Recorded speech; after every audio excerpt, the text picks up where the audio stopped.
kegiatan kita Bapak Ibu hari ini. Adapun kegiatan kita hari ini adalah kegiatan dalam komunitas kita, komunitas sharing praktik baik Kusyapa, komunitas SMP Negeri 1 Dolok Sanggul, dengan topik penerapan budaya positif. Adapun tujuan dari kegiatan ini adalah untuk menumbuhkan karakter mulia pada anak didik kita dan juga seluruh ekosistem pendidikan yang ada di sekolah kita. Yang kami hormati Ibu Kepala Sekolah yang walaupun pada saat ini belum hadir. Yang kami hormati Bapak Ibu Wakil Kepala Sekolah. Yang kami hormati Ibu Ketua Komunitas Kusyapa. Dan yang kami hormati Bapak Ibu guru hebat, guru SMP Negeri 1 Dolok Sanggul. Baik, untuk agenda kita hari ini saya bacakan Bapak Ibu. Yang pertama doa pembuka, nanti mohon izin kepada Ibu DRP untuk membuka kegiatan kita dengan doa ya Ibu.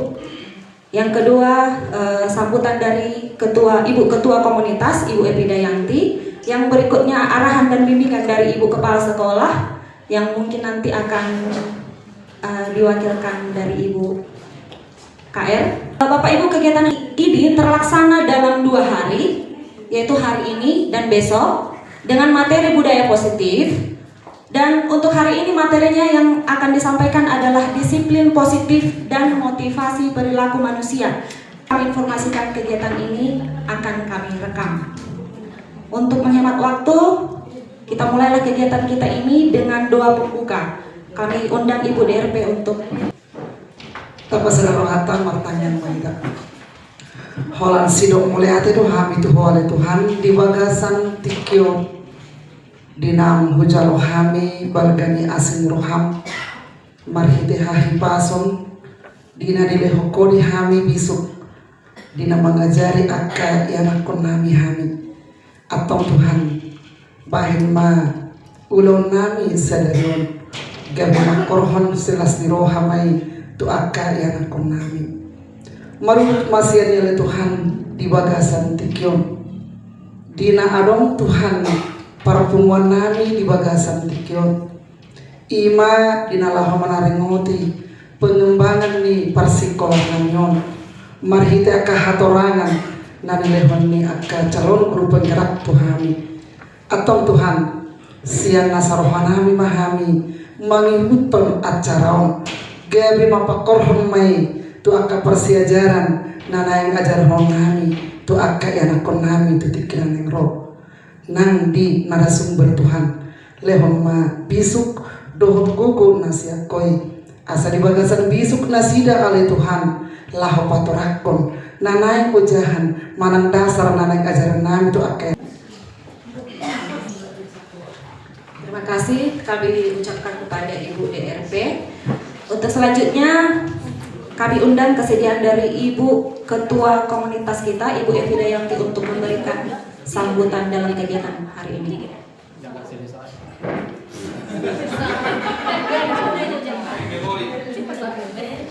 Baiklah, selamat siang semuanya. Yang saya hormati Ibu Bapak Wakil Kepala Sekolah. Yang saya hormati 3 calon pengguru penggerak angkatan 11, dan yang saya sayangi dan saya banggakan seluruh guru yang berada di tempat ini. Sekali lagi selamat siang. Ya, selayaknya kita umat yang beriman adalah sedikit kita ucapkan puji syukur kepada Tuhan yang Maha Kuasa, karena pada siang yang cerah ini kita ucapkan syukur ya atas nikmat yang diberikan Tuhan kepada kita hingga terlaksananya acara ini, yaitu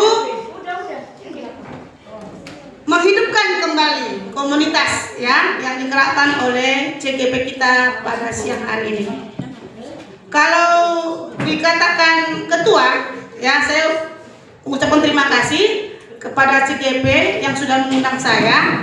Ya, memang ada beberapa orang yang merembuk siapa sih yang memasuki atau yang telah pernah lah mengikuti program guru penggerak, mungkin saya adalah salah satunya ya. Saya adalah pengajar praktik, jadi tidak ada lagi yang lain. Ince sudah menjadi kepala sekolah kemarin, jadi untuk mengisi kosongan kami dipilih memang tidak dari kepala sekolah, tidak dari musyawarah kita ya Bapak Ibu ya. Jadi nanti kalau tidak suka atau suka tidak suka, nanti di luar sesi ini kebetulan saya dipilih ketua komunitas Kusapa, sekretarisnya Ibu MT, dan bendaharanya Ibu DP ya. Ya, jadi penghargaan hari ini ya, saya diberi tugas ya, diberi tugas untuk memberi sambutan. Oke. Acara ini sebenarnya bukan hanya foto ya Bapak Ibu, bukan foto, mendengarkan pulang ya, setidaknya adalah ilmu atau oleh-oleh yang kita terima walaupun sedikit ya, oleh-oleh walaupun sedikit. Memang ini beban ya, orang ini sudah capek-capek mempersiapkan segalanya, dari spanduk, dari materi, jadi janganlah disia-siakan. Oke, sekali lagi saya ucapkan terima kasih untuk CGP. Semoga apa yang telah dipelajari, apa yang telah didapat pada Lokakarya itu dapat dibagi sesuai dengan komunitas kita, yaitu sharing bersama, berbagi ya, dapat diterapkanlah dan dibagi bersama kami, dan peserta dapatlah mengikuti acara ini dengan baik. Terima kasih. Selamat siang. Selamat siang. Semangat, jangan goreng dua. Baik, terima kasih kepada Ibu Evinda yang sudah memberikan sambutan. Selanjutnya marilah kita dengarkan arahan dan bimbingan dari Ibu Kepala Sekolah yang dalam hal ini diwakilkan oleh Ibu KR. Kami mohon kepada Ibu KR untuk. Bapak Ibu guru sekalian, dan yang kami hormati Ibu PP atau pengajar praktik, begitu juga yang kami hormati Ibu CGP, Ibu MT dan Ibu IG. Marilah kita mengucapkan puji syukur kehadirat Tuhan yang Maha Kuasa. Oh, satu lagi Ibu Simamora ya. Mengucapkan puji syukur kehadirat Tuhan yang Maha Kuasa, karena kasih karunia-Nya kita bisa berkumpul di tempat ini dalam rangka mengikuti kegiatan penerapan budaya positif melalui komunitas sharing praktik baik Kusapa di SMP Negeri 1 Dolok Sanggul. Mohon maaf Ibu Kepala Sekolah tidak bisa hadir pada hari ini karena ada urusan di SMP Negeri 2 Dolok Sanggul. Oleh karena itu, tanpa mengurangi rasa hormat kita kepada beliau, kami di sini menyampaikan sambutan sebagai perwakilan dari Ibu Kepala Sekolah. Hanya sedikit yang kami sampaikan kepada Bapak Ibu sekalian. Yang pertama, kami mengucapkan terima kasih atas respon baik dari kita, karena kita langsung merespon dengan baik undangan Bapak Ibu Ibu-ibu PP dan CGP yang sudah mengumpulkan kita di tempat ini.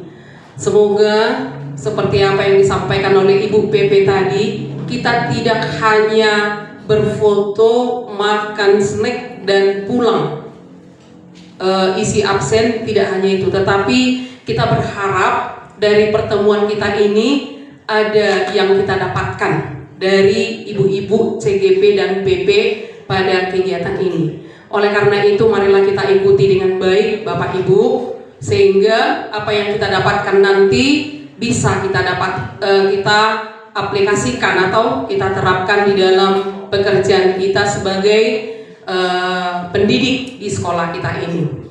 Kemudian harapan kami kepada Ibu CGP sebagai calon guru penggerak. Tentunya ibu-ibu kami sangat berharap banyak sebagai guru penggerak mampu menggerakkan kami. Jadi yang pertama ibu-ibu dulu bergerak, lalu mampu menggerakkan yang lainnya sehingga kami juga bisa melakukan seperti apa yang sudah kalian dapatkan di setiap kegiatan, misalnya pada lokakarya dan kegiatan apapun yang berhubungan dengan guru penggerak. Jadi harapan kami sekali lagi, marilah kita ikuti dengan baik kegiatan kita ini, semoga bermanfaat untuk kita ke depannya. Demikian yang boleh kami sampaikan, kami ucapkan terima kasih.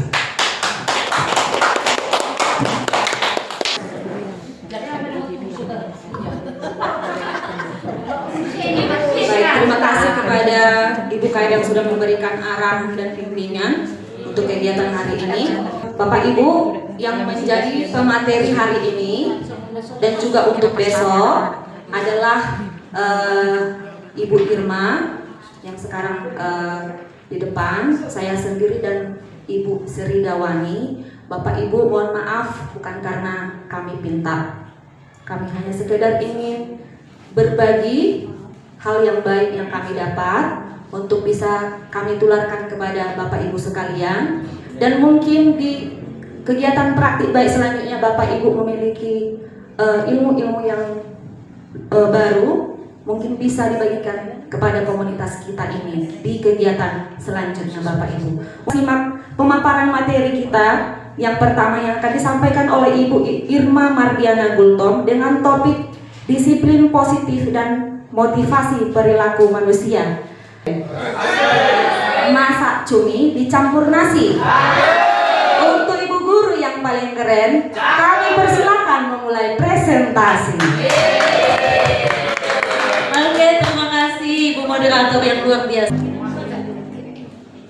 Konsep inti dari budaya ini ada 6. Yang pertama disiplin positif, yang kedua motivasi, kemudian nanti kebutuhan dasar, posisi kontrol, keyakinan kelas hingga segitiga restitusi. Pada kesempatan ini ada 2 topik. Yang pertama adalah disiplin positif. Tahu apa itu disiplin ya Bapak Ibu? Kebiasaan baik. Apa ya? Memakai waktu secara efisien. Coba Ibu DP tadi. Yang dari Bandung. Ibu DP, apa itu? Pemanfaatan sesuatu hal secara efisien. Iya, menurut Ibu DP pemanfaatan sesuatu hal secara efisien. Coba next Bu. Jadi disiplin itu Bapak Ibu, itu adalah sikap patuh dan taat. Patuh dan taat serta bertanggung jawab terhadap nilai yang sudah disepakati bersama. Jadi ada nilai-nilai yang sudah kita sepakati bersama, kemudian kita melakukannya secara patuh dan taat. Itulah kata disiplin. Next. Itu kian yang mau saya bilang. Jadi di sini mungkin apa sih disiplin positif itu? Disiplin positif itu Bapak Ibu, disiplin yang bertujuan memotivasi anak agar menjadi anak yang mandiri, reflektif dan bertanggung jawab tanpa hukuman atau hadiah, melainkan muncul dari dirinya sendiri. Jadi yang kita lakukan di sekolah kita ini sebagai bahan diskusi kita, mungkin ada di antara hukuman hadiah yang kita lakukan. Sementara disiplin positif yang diinginkan adalah tanpa hukuman atau hadiah, melainkan muncul dari dalam diri anak. Begitu. Lanjut. Oke, selanjutnya ada hubungan antara disiplin positif dengan kebajikan universal. Kebajikan universal. Nah, kebajikan universal itu mungkin ada yang tahu Bapak Ibu? Tidak ada? Oke, lanjut. Ya, kebajikan universal adalah nilai-nilai kebaikan yang disepakati bersama, lepas dari suku, agama, ras, bahasa, maupun latar belakang. Jadi kebajikan universal itu tidak melihat agama, tidak melihat suku ataupun bahasa. Jadi itu sudah disepakati bersama walaupun tidak tertulis, begitu. Oke, lanjut Bu. Nah, ini mungkin bisa dibagi apa namanya sedikit notes-nya. Nah, nilai kebajikan apa yang perlu ditanamkan pada murid saat ini? Ako parang may tugas kami. Kenapa pala dating di bawah? Pagpulpit ko siya uwi. Kemana rin nagpagkar lagi ngayon? Yan. Ano na ilan eh? Wala, nakakala. Yan, napulpit.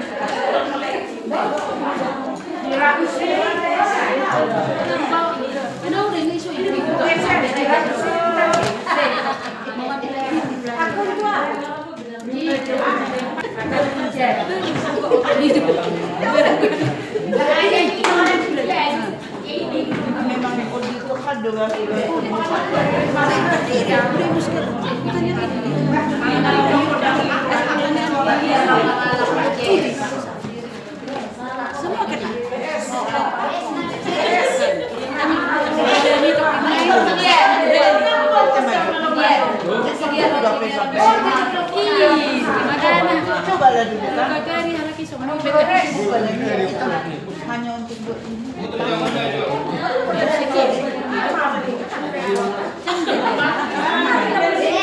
Oke, Bapak Ibu.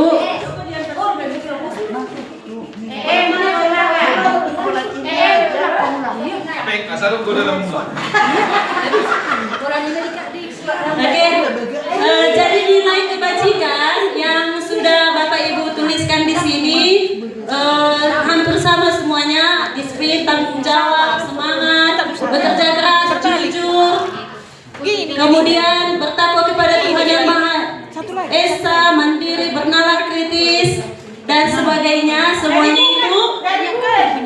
Semuanya itu dirangkum dalam profil pelajar Pancasila. Jadi nilai kebajikan yang kita tanamkan saat ini kepada siswa kita ada dalam profil pelajar Pancasila. Mungkin kita bisa bernyanyi dulu. Pelajar Pancasila beriman dan bertakwa pada Tuhan Yang Esa dan berakhlak mulia, bertanggung jawab global, gotong royong mandiri, dan berbalas saja. Dari bawah baca. Oke, baik. Saya bacakan di sini.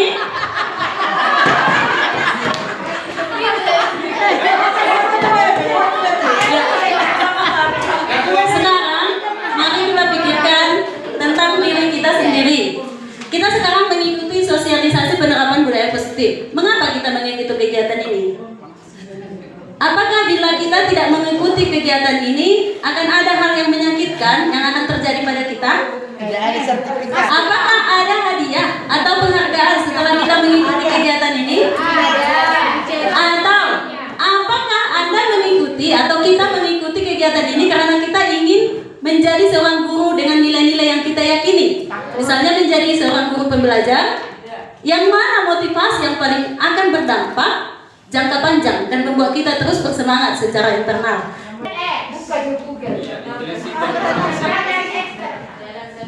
Mungkin dari sini ada beberapa jenis motivasi yang mendorong kita ke sini. Salah satu saja mungkin yang mendorong kita, tapi sebenarnya ada 3 jenis motivasi. Yaitu bisa kita lihat dari sini Bapak Ibu. Yang pertama, mengapa kita mengikuti kegiatan ini? Alasan yang pertama, jika kita tidak mengikutinya akan ada hal yang menyakitkan. Berarti dari situ adalah perasaan tidak enak. Gitu. Kemudian yang kedua, apakah ada hadiah? Berarti ada motivasi mungkin biar ada hadiah. Begitu, atau penghargaan. Kemudian yang ketiga, mengikuti kegiatan karena kita ingin menjadi seorang guru dengan nilai-nilai yang kita yakini. Dengan nilai-nilai yang kita yakini, misalnya menjadi seorang guru pembelajar atau ingin mendapat ilmu-ilmu dari komunitas kita ini. Begitu. Jadi ketiga motivasi Bapak Ibu, next. Inilah dia menghindari hukuman, kemudian mendapat penghargaan, kemudian menjadi diri sendiri seperti yang mereka inginkan atau nilai yang diyakini. Itu tergantung kita ya Bapak Ibu. Ya, lanjut.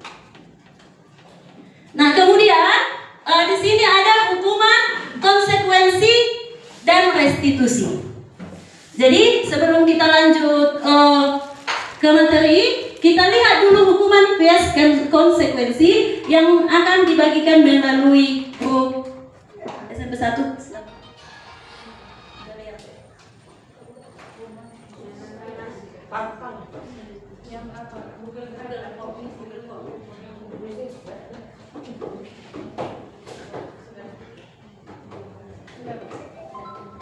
Bapak Ibu bisa dijawab untuk melihat perbedaan mana hukuman, mana konsekuensi.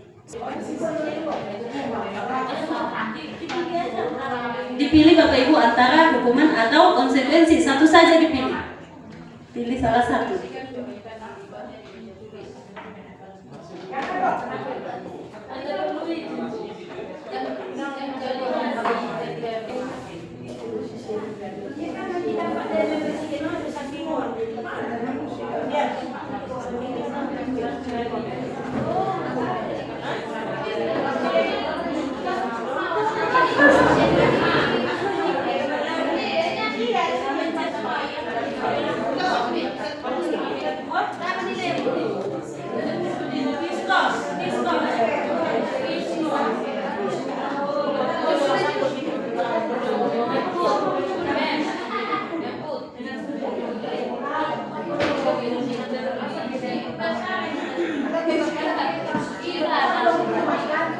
Kalau sudah dijawab Bapak Ibu bisa view score, melihat apakah benar atau salah. Oke, baiklah Bapak Ibu, saya rasa sudah selesai. Dari sini Bapak Ibu mungkin ada yang mau kita simpulkan apa itu hukuman? Dari soal yang sudah kita bahas, kira-kira apa hukuman?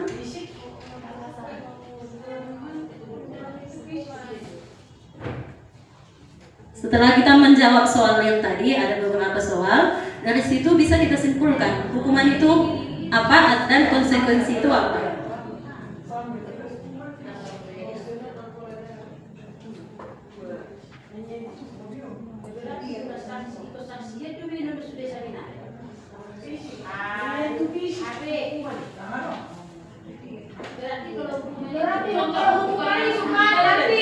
Tidak berdampak ke orang lain ketika dia sudah melakukan. Tapi kalau sanksi itu bisa berdampak dia. Bisa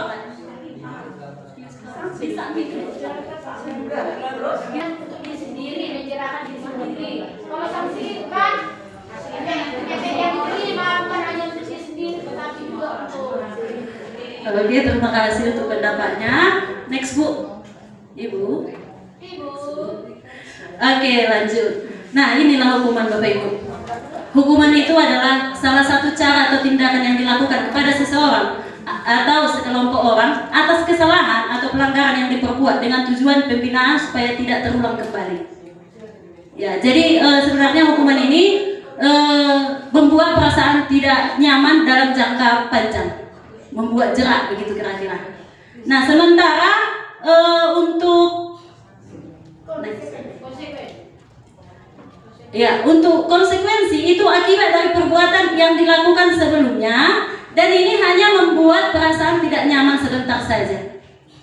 Misalnya ini bukan kalau hukuman itu identik dengan menakutkan, membuat takut supaya tidak melakukan. Sementara kalau konsekuensi itu bagian dari tanggung jawabnya. Karena saya menumpahkan air, saya bersihkan. Tapi kalau dia menumpahkan air, terus kita hukum dia di lapangan, kita buat sanksinya di lapangan, itu bagian dari hukuman. Itu kira-kira. Kalau misalnya seperti tadi kan lari mengelilingi lapangan dalam pelajaran PJOK, itu masih bagian dari konsekuensi. Sementara kalau lari mengelilingi lapangan karena mematahkan pensil temannya, itu bagian dari hukuman. Kira-kira Bapak Ibu, yang kita terapkan di sekolah kita ini hukuman atau konsekuensi? Hukuman. Iya, jadi Di sini kita hanya berbagi dan kita sebagai seorang guru sudah tahu mana yang terbaik untuk siswa kita. Yang pasti Bapak Ibu sudah kita tahu mana hukuman, mana konsekuensi. Begitu. Oke, next. Sebelumnya. Ya, kemudian ada langkah yang ketiga, restitusi. Mungkin jangan kita dengar ya Bapak Ibu. Karena restitusi ini pun saya sendiri pun baru mendengarnya ketika mempelajari ini, begitu. Jadi di antara hukuman dan konsekuensi yang kita perbuat, disarankan kita harus melakukan restitusi. Sebagai seorang guru kita diharapkan melakukan restitusi. Apa itu restitusi? Restitusi itu Bapak Ibu upaya pendekatan. Upaya pendekatan yang dilakukan guru terhadap murid dalam menciptakan kondisi bagi murid untuk memperbaiki kesalahan mereka. Jadi tidak serta-merta langsung membuat hukuman. Kita buat dulu pendekatan. Begitu. Nah, sehingga mereka bisa kembali pada kelompok mereka dengan karakter yang baru, dengan karakter yang lebih kuat lagi. Itu tujuan restitusi ini. Jadi restitusi ini seperti dialog, menanyakan ke dalam diri anak itu tanpa terlebih dahulu memberi hukuman ataupun konsekuensi. Iya. Next. Nah, restitusi itu Bapak Ibu bukan menebus kesalahan. Karena kamu salah bayar sekian atau kamu mencatat ini, enggak. Tapi sebenarnya adalah mau belajar dari kesalahan itu. Kemudian restitusi itu tawaran, bukan paksaan. Ditawarkan. Dan selanjutnya, restitusi itu memperbaiki hubungan kita, bukan membuat jarak antara anak dan gurunya. Lebih ke memperbaiki hubungan. Dan selanjutnya, restitusi itu melihat ke dalam diri, bertanya dari hati ke hati. Seperti itu kira-kira tujuan dari restitusi ini. Ya, next. Ya, itu saja untuk materi Bapak Ibu. Tapi sebagai penutup, ada dua kasus. Mungkin gak usah kita dua kasusnya, satu kasus saja. Mungkin sebagian sini membahas satu kasus, dan yang ini Bapak Ibu guru yang sebelah sini kasus yang kedua. Kasus 1 dan kasus 2. Bisa dikirim Bu.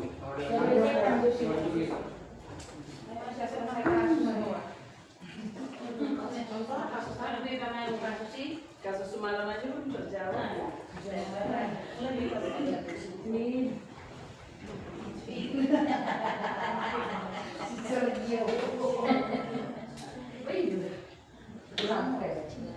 Gede terkasih dong berapa?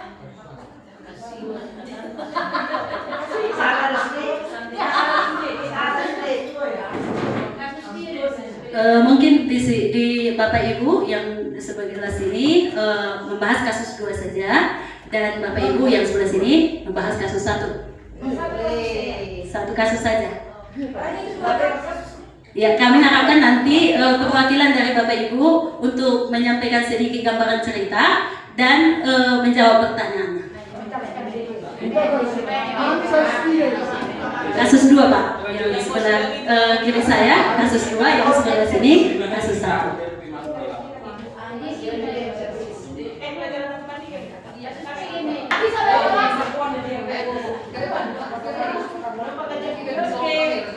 Dicubahami juga. Bagi kamu berkelompok 2. Ada kelompok saya. Dari kasus 1, pertanyaan yang pertama, apakah Anda setuju dengan tindakan Pak Seno terhadap IPA?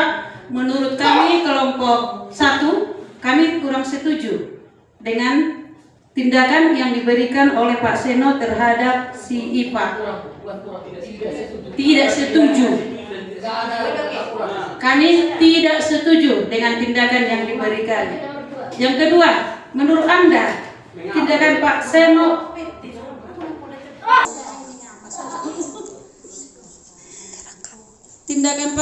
terhadap IPA adalah sebuah hukuman atau konsekuensi. Menurut kami itu adalah hukuman, karena itu sudah membunuh mental dari si anak tersebut. Terima kasih. Iya, terima kasih. Tapi mungkin kelompok 2 bingung kenapa tidak setuju. Mungkin bisa dikasih gambaran Bu ceritanya. Sedikit cerita dari kasus satu. Kasus satu tadi ada di sana seorang guru yang membawakan pelajaran matematika, dan di sana namanya Pak Seno. Pak Seno itu adalah mempunyai seorang siswa yang dia tidak suka pelajaran matematika, dan dia dipaksakan bapak itu wajib tahu, wajib paham, wajib mampu di dalam pelajaran itu. Itulah maksudnya di sana kenapa kami kurang setuju dengan tindakan bapak itu. Dia melakukan sesuatu hal kesalahan, bapak itu membiarkan siswa yang lain untuk mentertawakan dia, sehingga dia menjadi dari tadi gugup menjadi semakin gugup dalam pembelajaran tersebut. Terima kasih. Iya, boleh tepuk tangan dong untuk Ibu DP yang sudah memaparkan secara langsung untuk kasus pertama. Jadi, apakah Anda setuju dengan tindakan Pak Seno? Tidak setuju ya, Ibu ya? Iya, karena itu sudah membunuh karakter dari si siswa tadi. Baik, terima kasih. Kita lanjut ke kelompok 2. Oke, lanjut untuk kelompok 2. Bagian guru yang muda-muda.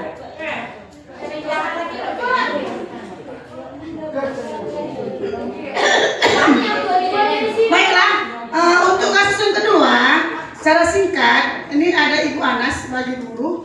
Dia sangat sulit menertibkan anak dalam berbaris. Ya, Ibu Anas sangat kesulitan untuk membahas anak-anak, selalu ribut. Ya, jadi dia membuat suatu cara strategi, dia mengasih tanda bintang. Ya, siapa duluan tertib, dia kasih bintang. Untuk pertanyaannya, motivasi apa yang ada di situ? Saya rasa ini adalah motivasi penghargaan, ya, hadiah penghargaan, ya. Terus pertanyaan kedua, bagaimana cara? Kalau saya mungkin ditanya secara pribadi, tegas, ya.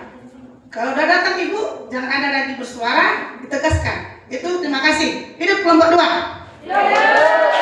Ya, terima kasih Ibu dari kelompok 2 sudah memaparkan. Nah, di sini berdasarkan teori motivasi yang telah kita pelajari, motivasi apa yang diberikan Ibu Anas kepada murid kelas 2? Itu adalah bagian motivasi penghargaan dengan memberi stiker bintang. Nah, selanjutnya adakah cara lain selain stiker bintang itu, atau mungkin strategi lain yang bisa kita gunakan tanpa memberi penghargaan stiker bintang? Kira-kira apa? Iya, mungkin bisa ditambahi dari kelompok 2. Selain dari itu, Ibu tadi kan bilang tegas. Mungkin masih ada pendapat lain, Bapak Ibu? Mungkin bisa memberikan sapaan di depan pintu. Iya, memberi sapaan di depan pintu, atau mungkin menyala. Itu maksudnya ya Pak ya? Iya. Selain dari situ mungkin ada pendapat Bapak Ibu? Selain itu, memberi contoh. Memberi contoh atau keteladanan. Ya, terima kasih. Itulah mungkin sebagian kecil yang saya tahu Bapak Ibu. Mungkin kita pun sudah banyak tahu sebelumnya, dan kami hanya berbagi sedikit. Itulah materi yang bisa saya sampaikan. Saya kembalikan kepada moderator.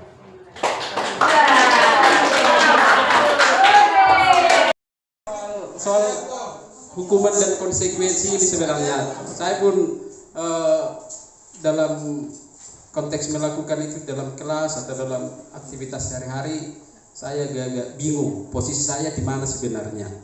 Jadi maunya kalau memang tema kita kan mau budaya positif, harusnya satu gerak langkah kita supaya nanti ada menjadi acuan kita di dalam kelas dalam format menertibkan atau mendisiplinkan siswa itu.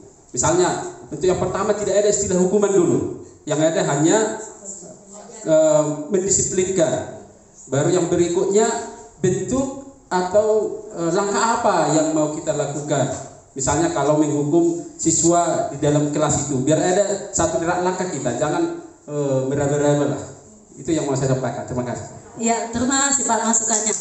Dan memang akan ke situ arahnya nanti. Karena ini kan 6 topik dan akan ada langkah-langkah apa yang akan kita lakukan untuk mendisiplinkan siswa dalam segitiga restitusi. Yang akan disampaikan rekan saya CGP nantinya. Iya, jadi betul sekali Pak, itu sebenarnya yang mau kita terapkan untuk menghindari hukuman itu. Karena memang sudah digaungkan supaya kita tidak melakukan hukuman, begitu. Oke, begitu Pak. Terima kasih. Di lapangan ini ya, kelas saya kelas 9F. Nah, jadi saya memang ini agak lain ya, ini PR-nya tentang PR. Jadi minggu awal-awal saya masuk di sana, ya saya bikin PR-nya tang pagodakku memang waktu itu kan. Jadi saya tanya minggu depan, isna sama karya JPR ini kok sudah dulu. Udah kelas 9. Udah kelas 9, masa gini? Jadi saya pun terdiam. Oh, jadi dong soal kan sip jauh. Oh, wilik mak, jangan sekali gitu ya. Berikanlah mama kalian semangat. Kalau kalian belajar begini-begini, pasti nanti kalian berhasil. Nanti ibu berharap 15 tahun lagi kalian pasti berhasil kalau belajar. Ima toko motivasi. Baru minggu depannya dengar juitong. Buat medibas-dibas ada tongkat saya seperti ini. Iya. Saya dibas kakinya memang 5 kali, memang kuku-kuku berubah. Baru jangan benci ya, mau benci pun kau sama ibu terserah. Lo mama hati ibu masih ibu. Aku terima kasih ya Allah, sehat doang sak sunah. Jadi makianmu itu membuat saya semangat, sehat.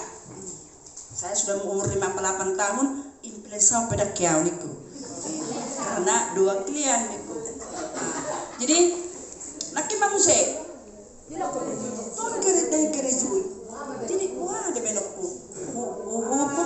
Hukum sudah saya beri tadi. Restitusi, motivasi sudah. Jadi bagaimana nanti? Jadi saya pun dari sekolah ke rumah memang itu saya pikirkan. Ya, terima kasih. Oke. Ini sebenarnya pertanyaan yang umum ya. Kasus yang umum kita hadapi. Selalu. Iya, tetapi dalam hal ini kita dianjurkan melakukan restitusi, yang artinya di sini pendekatan dari hati ke hati. Mungkin ini bukan mau mengguru ya Ibu ya. Mungkin bisa anak kita ajak ke ruangan lain, misalnya ke kantor guru atau atau dipanggil ke depan, tetapi bicara dengan anak itu. Dari hati ke hati, seperti itu yang dianjurkan. Kemudian jangan langsung kita tanya kenapa tidak mengerjakan tugas. Iya, jangan langsung itu sebenarnya. Tidak dianjurkan menanyakan dengan kata kenapa. Yang lebih tepat adalah bagaimana perasaanmu ketika ibu panggil ke depan. Terus kira-kira apa bentuk kesalahan yang kamu lakukan. Nah, jadi pertanyaan kita modifikasi supaya keluar apa yang di hatinya, kira-kira begitu. Terus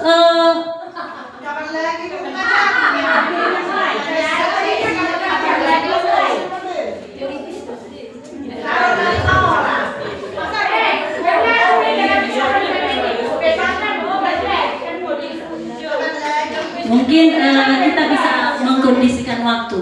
Bagaimana supaya anak itu tidak mengulang kembali, kita lah yang tahu Bapak Ibu di dalam. Kalau untuk itu tidak ada teorinya. Oke, ya demikianlah untuk materi yang bisa saya paparkan. Kurang lebihnya Bapak Ibu saya mohon maaf. Mungkin ada kesalahan atau penjelasan saya yang kurang berkenan, mohon dimaklumi. Terima kasih.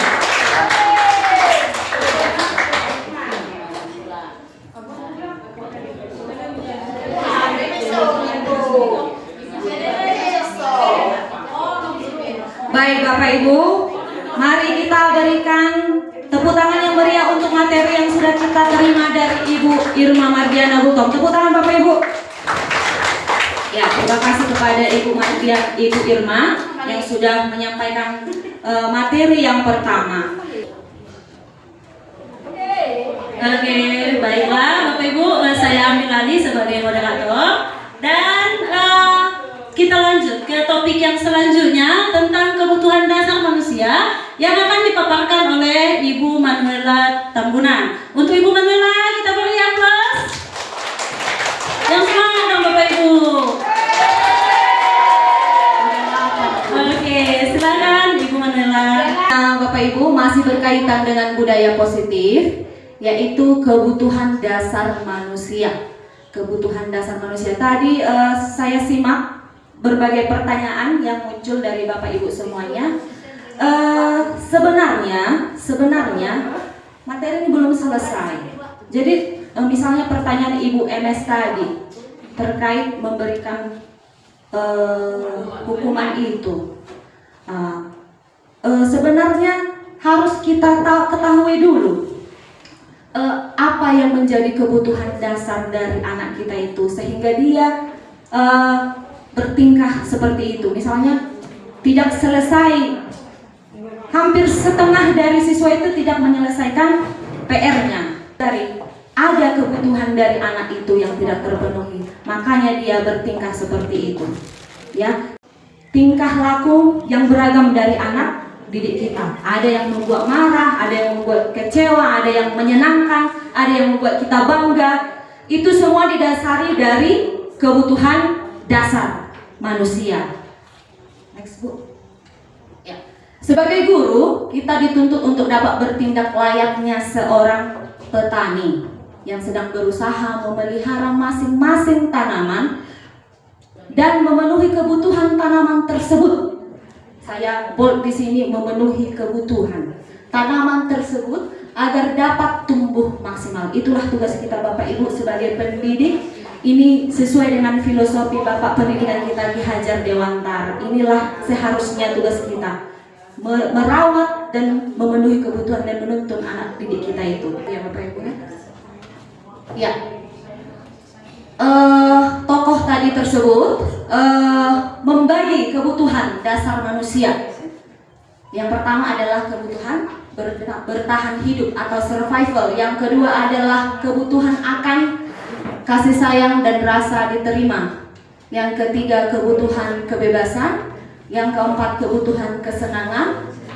Yang terakhir adalah kebutuhan penguasaan. Next, Bu. Ya, apabila salah satu dari kebutuhan itu tidak kita penuhi sebagai guru, itulah yang menimbulkan emosi-emosi negatif dari anak kita itu. Kadang mereka marah, kecewa, bosan, sedih, bahkan melakukan perbuatan yang bertentangan dengan nilai-nilai kebajikan. Jadi perilaku buruk seseorang itu merupakan respon atas tidak terpenuhinya kebutuhan dasar yang seharusnya mereka terima, namun mereka tidak tahu cara menyampaikannya. Next, Bu. Nah, yang pertama, kebutuhan untuk bertahan hidup. Ya, pasti kita semua manusia pasti butuh untuk bertahan hidup ya Bapak Ibu. Apa saja kebutuhan itu? Ya pastinya kesehatan, rumah, makanan. Untuk kita orang dewasa, kebutuhan biologis, reproduksi, dan juga keamanan. Nah, kalau anak didik kita ini bermasalah di salah satu ini, pasti akan mempengaruhi proses pembelajaran kita. Saya pernah punya pengalaman Bapak Ibu, sharing-sharing ya Bapak Ibu. Pas les pertama, di situ semester lalu ya, kita masih melakukan baris dulu sebelum masuk. Jadi satu orang anak menghampiri saya, dia katakan begini sama saya, Bu, permisi, mau makan dulu ke kantin, katanya begitu. Kalau Bapak Ibu menghadapi anak tersebut, apa yang akan Bapak Ibu lakukan? Iya, memberikan izin. Tapi yang saya pikirkan dalam hati, kalau saya izinkan dia, akan jadi muncul kebiasaan baru. Oh, sama ibu ini bisa loh makan dulu, baru belajar. Nah, jadi pada saat itu langsung saya spontan menjawab, tidak boleh nak. Seharusnya sebelum tadi berangkat kamu sudah mempersiapkan dirimu dengan makan, atau sesampainya kamu sekolah makan dulu. Ya, tidak mengambil jam pelajaran begitu. Jadi ternyata sesuai dengan materi ini itu tidak tepat. Seharusnya ada langkah-langkahnya. Belum selesai, besok lagi ada materinya untuk itu. Bagaimana mengatasi permasalahan yang seperti itu? Ya, jadi kebutuhan anak itu bisa disimpulkan anak itu bermasalah di kebutuhan yang pertama ini, kebutuhan untuk bertahan hidup. Dia bermasalah di kebutuhan yang pertama ini, dan itu harus dituntaskan. Harus dituntaskan supaya apa? Proses pembelajaran itu tidak terkendala atau bisa berjalan dengan kondusif. Lanjut Bu. Ya. Yang kedua adalah kebutuhan kasih sayang dan diterima. Kita semua pasti ingin disayangi, dicintai, diterima oleh kelompok, ingin didengarkan, ingin dilibatkan, ingin juga merasa diterima. Nah, ini semua kebutuhan dasar manusia yang juga dibutuhkan oleh anak-anak kita. Ya, ini Bapak Ibu. Next, Bu. Yang berikutnya adalah kebutuhan kebebasan. Ya, yang pertama, murid harus diberi kesempatan membuat pilihan dan bertanggung jawab atas pilihannya. Murid berkesempatan menyuarakan pendapat ataupun kekuatan masing-masing. Murid diberi kesempatan mencoba hal-hal baru. Anak-anak kita itu memiliki kebutuhan yang ini. Jadi sebaiknya kita sebagai guru harus lebih jeli lagi untuk melihat kebutuhan-kebutuhan anak kita. Lanjut,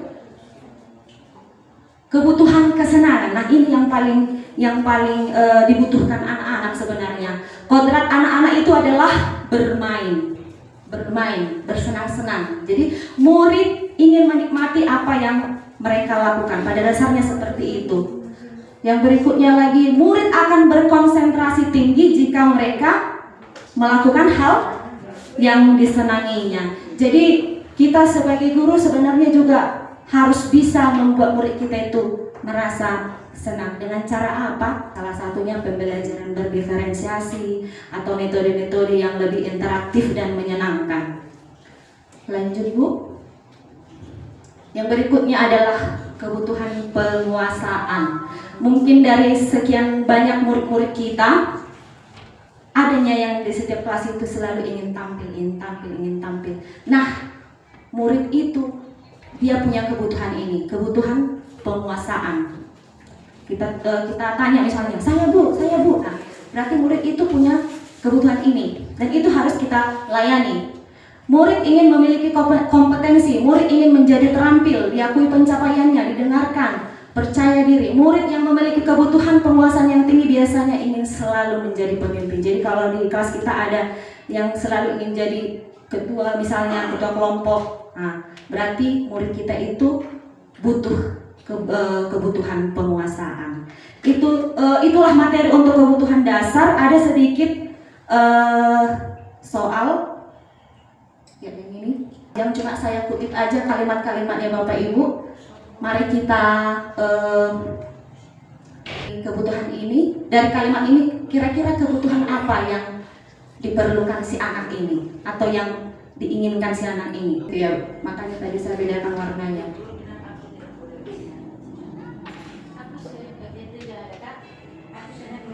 Aku senang main kejar-kejaran dengan ibu guru. Seru. Itu kebutuhan apa, Bapak Ibu? Berarti kesenangan. Apakah dari kalimatnya itu terpenuhikah kebutuhan itu? Aku senang main kejar-kejaran dengan ibu guru. Terpenuhi? Terpenuhi. Aku senang, sudah terpenuhi. Iya, sudah terjadi.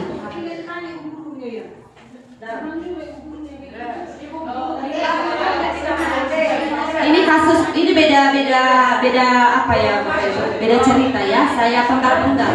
Yang berikutnya, ibu guru bilang, aku tidak boleh bersenandung sewaktu mengerjakan tugas. Katanya kelas harus tenang, tidak ada suara. Kan nggak seru jadinya. Kalau di situ kebutuhan apa, Bapak Ibu?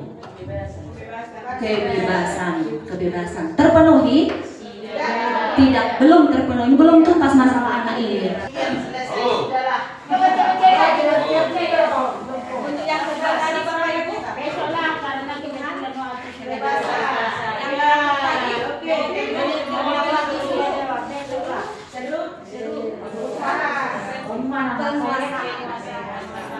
terpenuhi? Seru. Sudah terlaksana. Itulah 5 kebutuhan dasar manusia yang juga dibutuhkan oleh anak didik kita, Bapak Ibu. Demikianlah materi yang ketiga. Saya serahkan kepada Ibu Cici.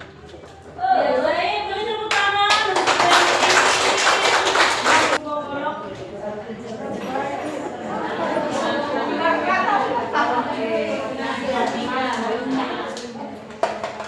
Oke, baik Bapak Ibu, demikian 3 topik yang sudah kita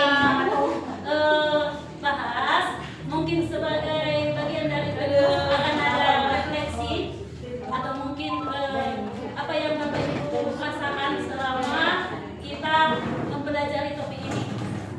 Ada yang mau memberi refleksi, Bapak Ibu? Tiga ini. Apa yang bisa menjadi kesimpulan atau yang kita rasakan setelah kita belajar topik ini? Mungkin untuk Bapak Jess, kami persilakan Pak dengan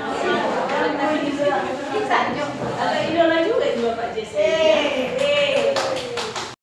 Ibu Monela, jujur memang ini adalah pengetahuan baru yang selalu kita rindukan dan itulah harapan kita semua. Buat saya, ya mungkin ini memang sebuah pengalaman baru, pembelajaran yang baru, terutama dari topik tentang budaya politik. Tadi ada masalah hukuman, konsekuensi, restitusi. Saya kira Bapak Ibu kita harus mengakui jujur bahwa memang hukuman itu dan konsekuensi yang kita bangun itu tidak zamannya lagi sekarang. Kita sudah di era baru, era yang terbaru. Anak itu perlu dihargai semaksimal mungkin. Dan jadi juga ada tentang kebutuhan. Manusia itu memang punya kebutuhan dasar. Dan selalu kalau bicara dengan anak saya katakan nasi itu kebutuhan tingkat itu. Coba bayangkan nasi kemana pun kita cari kalau lapar. Ada kan belajar juga kebutuhan. Kita penuhi, harus kita cari kemanapun sumbernya. Tadi sudah disampaikan di Monela ada 6 kebutuhan dasar pokok kita. Dan kita belajar di situ. Selama ini mungkin kita tahu sebenarnya, tapi kita nggak petis memahami bagaimana penerapannya. Kita tahu memang ini adalah mudah dikatakan, tapi dalam penerapan sulit. Susah easy but sulit difficult kata orang. Tapi mencoba dan mencoba, mungkin mudah-mudahan ke depan kita akan bisa melakukan. Kita Iya, terima kasih. Jadi ada kesimpulannya kita harus mencoba ya Bapak Ibu ya. Ya kita tidak boleh senantiasa membuat lingkaran bahwa itu nggak boleh, tapi kita mau mencoba. Begitu. Oke, terima kasih untuk Bapak Jess yang sudah memberikan refleksi. Demikianlah sedikit Bapak Ibu yang bisa kami sampaikan dan akan kita lanjut besok dengan semangat yang baru. Kami harapkan juga kehadirannya yang baik dan hebat. Dengan itu mungkin akan karena kita buka dengan doa. Ada banyak kita tutup dengan doa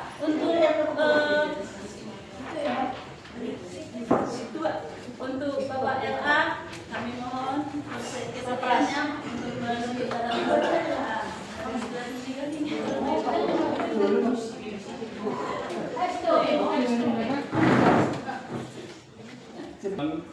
Di Arianon nga kurang kapok nami persejaran na baru mungkin pulau kami segala hari di perkerejan nami di SMP Salon.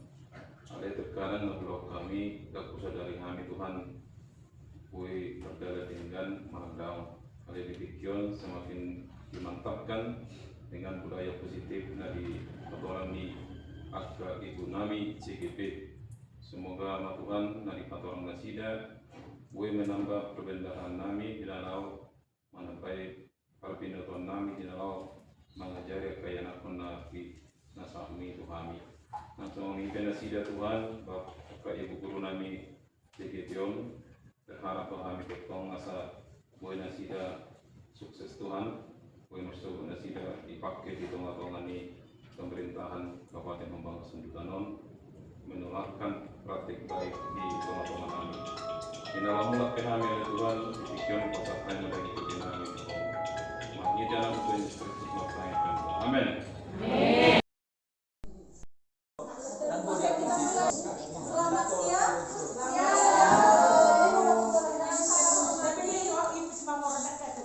Yang saya hormati Bapak Ibu Kepala Sekolah dan yang saya hormati Bapak Ibu Guru SMP Negeri 1 Dolok Sanggul. Selamat datang kembali di komunitas sharing praktik baik, yaitu tentang penanaman budaya positif. Untuk memulai kegiatan kita hari ini, saya akan memulai dengan pantun. Burung elang, burung kakak tua. Saya Peranis Biru. Selamat datang Bapak Ibu semua. Mari bersiap belajar ilmu baru.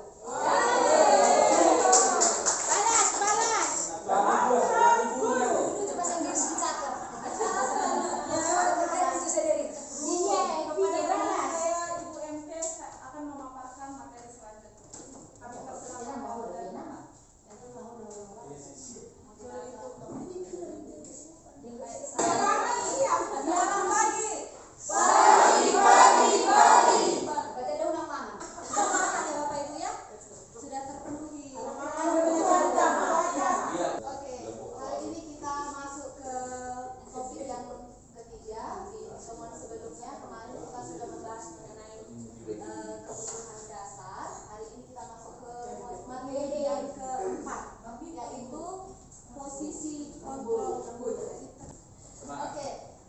sebelum masuk ke materinya Bapak Ibu, ada di sini 2 video yang akan ditayangkan. Nanti kita simak bersama-sama Bapak Ibu. Kedua video ini terkait bagaimana guru menangani masalah seorang siswa.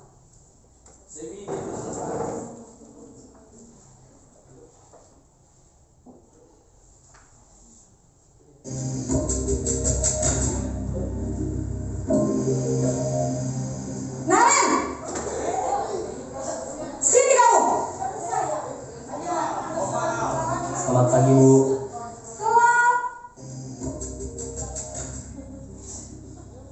Isi mawon.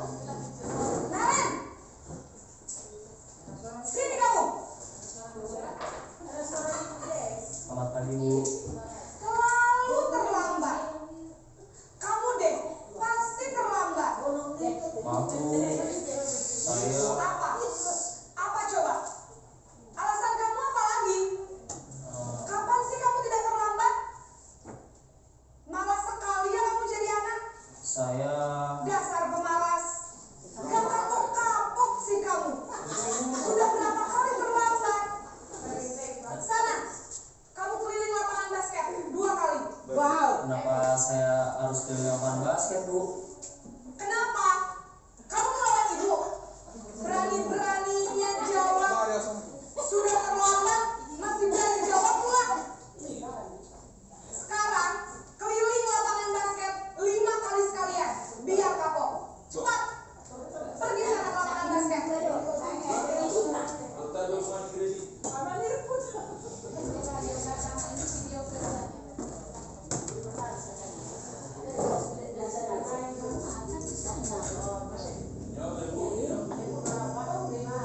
Naren,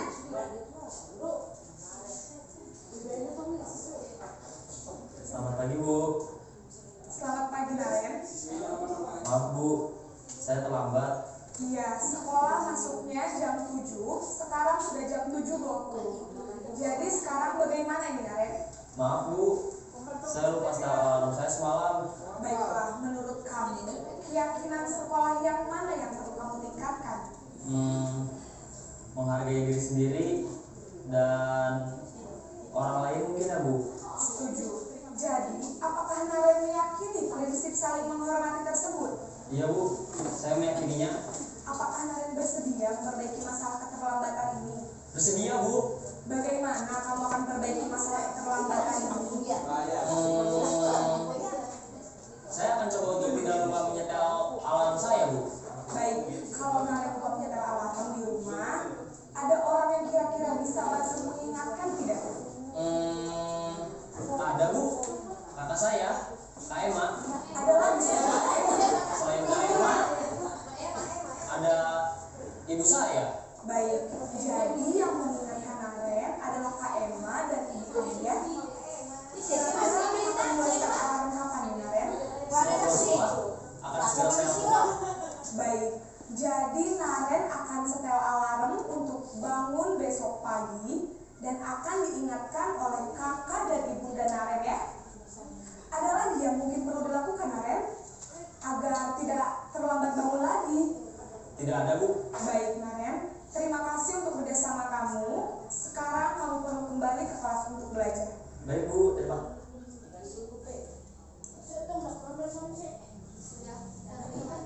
Ini mana? Cara guru dalam menyelesaikan masalah yang sama ya Bapak Ibu. Kita bisa melihat bagaimana guru di video pertama dan guru yang ada di video kedua dalam mengatasi masalah si anak yang terlambat. Saya mau bertanya kepada Bapak Ibu, kira-kira menurut Bapak Ibu mana yang tepat?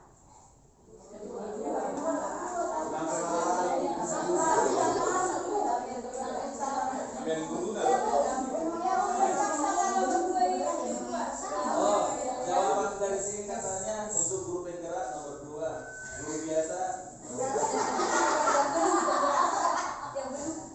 Iya, kita akan masuk ke materi. Nanti kita akan sama-sama menentukan video pertama itu. Nah, kita masuk ke 5 posisi kontrol guru. Teori ini disampaikan oleh Diane Gosen. Nah, posisi penghukum yang pertama. Yang pertama ini guru karakternya yaitu membentak, menghardik, menunjuk-nunjuk, berkaca pinggang, atau memberi hukuman verbal, misalnya menyindir, berkata kasar, atau bahkan memberikan hukuman fisik, menyakiti. Itulah guru dengan sosok penghukum. Apakah dengan guru yang membentak, menghardik dan lain sebagainya ini dapat memberikan efek kepada si anak dengan memunculkan disiplin positif? Inilah dampaknya. Belum. Apa yang terjadi ketika kita berada di posisi penghukum ini Bapak Ibu? Murid menjadi pendendam, berontak, bahkan mungkin trauma kalau melihat kita. Lalu murid juga tidak akan suka dengan pelajaran kita. Itulah efeknya kepada si anak. Dan mungkin untuk di pembelajaran selanjutnya ini akan terus berulang. Efek ini akan selalu terjadi jika kita masih berada di posisi penghukum. Posisi sebagai pembuat rasa bersalah. Si guru membuat si anak ini menjadi merasa bersalah. Bagaimana ciri-cirinya? Suaranya lembut, tapi cenderung menyalahkan si anak. Guru menyatakan kesalahan murid dengan membuat guru menderita. Misalnya begini, kamu tidak lihat ya saya capek-capek berdiri di sini. Saya capek loh. Atau kamu tidak kasihan ya sama ibu. Nanti ibu dimarahi ibu kepala sekolah. Jadi si guru ini memunculkan satu penderitaan, beban. Jadi si anak jadi merasa bersalah. Inilah efek yang muncul dan cenderung jadi menarik diri dan tidak percaya diri. Yang berikutnya, next ibu. Ya, guru sebagai posisi teman. Nah, ini juga kadang-kadang saya perankan. Bagaimana karakter guru dengan posisi teman ini? Suara guru ramah, bahkan akrab, bahkan juga bercanda, bersenda gurau untuk menghangatkan suasana. Memang ada dampak positifnya, si murid menjadi dekat, jadi merasa tidak ada jarak lagi kepada si guru. Namun dampak negatifnya, murid itu jadi bergantung kepada si guru. Bisa jadi kalau ada masalah dengan pelajaran lain, guru yang lain, si anak ini akan mencari guru yang satu itu. Begitu. Jadi inilah guru di posisi teman. Lanjut Ibu.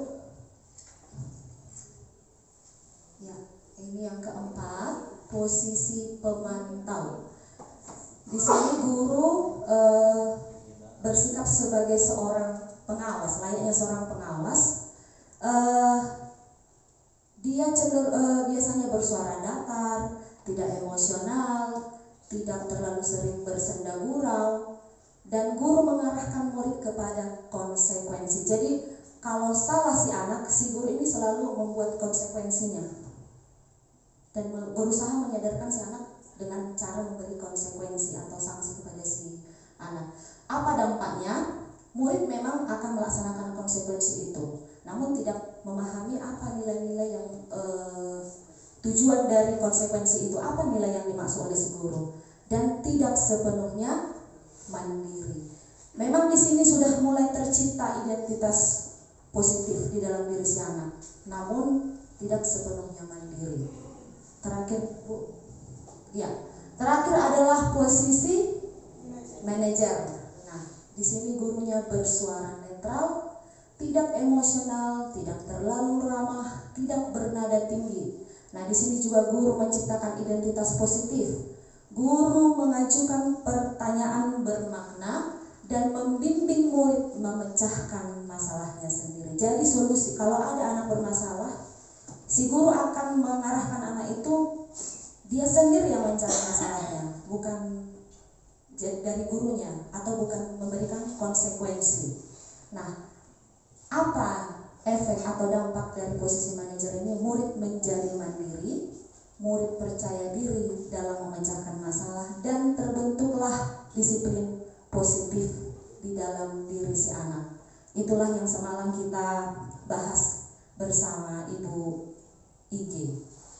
Dan di dalam si anak ini juga sudah muncul motivasi intrinsik, bukan lagi motivasi yang dia berbuat baik karena takut kena konsekuensi atau takut si guru menjadi menderita, bukan lagi seperti itu, melainkan dia bersikap baik karena memang ada niat dan dalam dirinya untuk menjadi seorang murid yang berkarakter baik.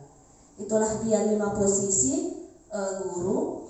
Dan posisi kontrol sebagai manajer, itulah posisi yang diharapkan untuk bisa kita perankan kepada murid, Bapak Ibu. Dan ini akan mengarahkan murid menjadi pribadi mandiri, merdeka, bertanggung jawab, perilaku sikapnya sehingga menciptakan lingkungan yang positif dan nyaman.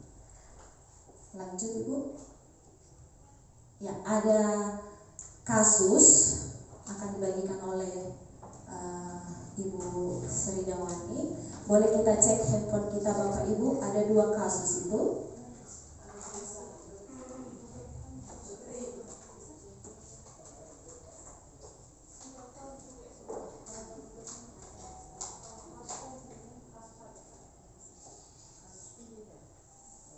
Ada kasus pertama dan kasus kedua. Kita bagi kelompok juga ya Bapak Ibu. Kasus pertama untuk yang di sebelah kanan, kasus kedua untuk yang di sebelah kiri layar.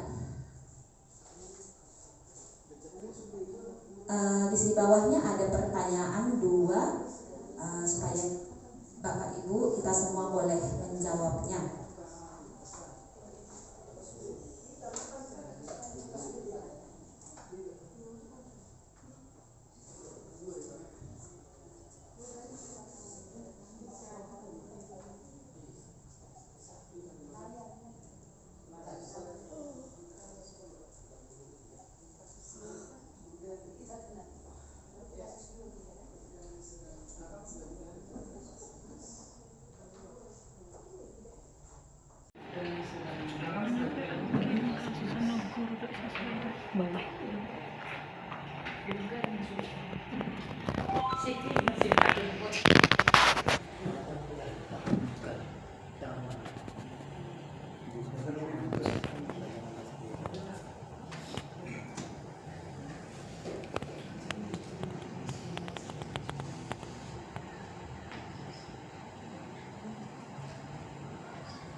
Untuk kasus 1, posisi apa yang diambil oleh Bapak Lukman? Jelaskan apa indikatornya, maksudnya apa ciri-cirinya.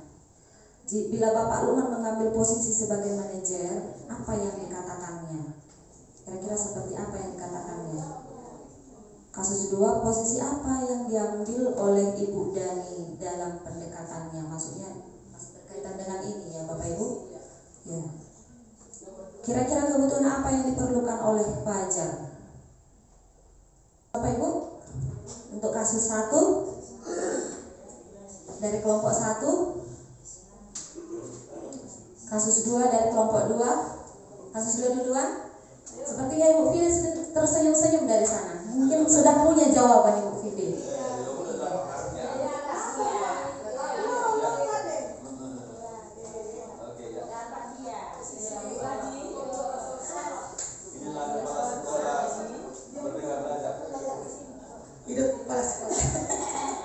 Oke, baiklah Bu, untuk pertanyaan kedua, kasus kedua, di situ ada kontrol diri yang nomor 2 Bu, merasa bersalah dari situ. Ya, kalau kebutuhannya, saya rasa ya tetap kontrol diri ke anak ya, harus ada internal dari dia gitu.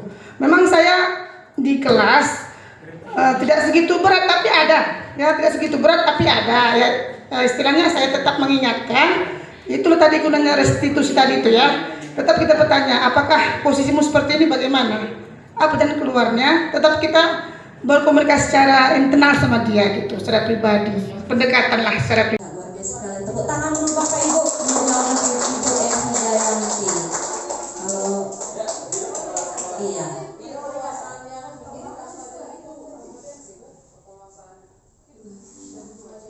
Yang dibutuhkannya.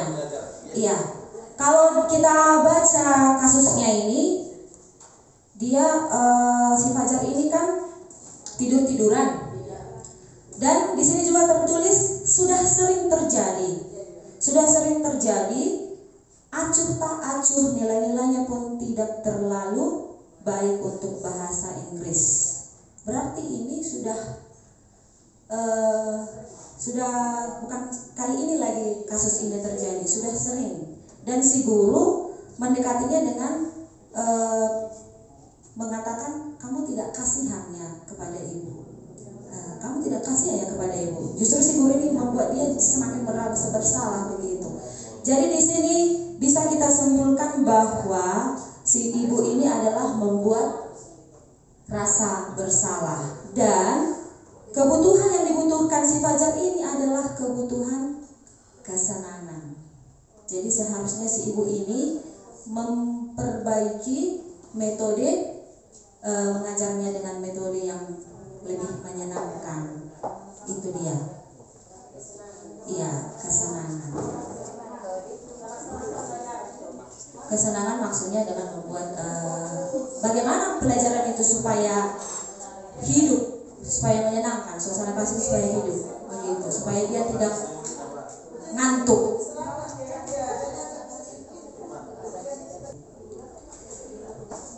Lanjut ke kasus pertama, Bapak Ibu, barangkali ada dari kelompok yang di sebelah kanan.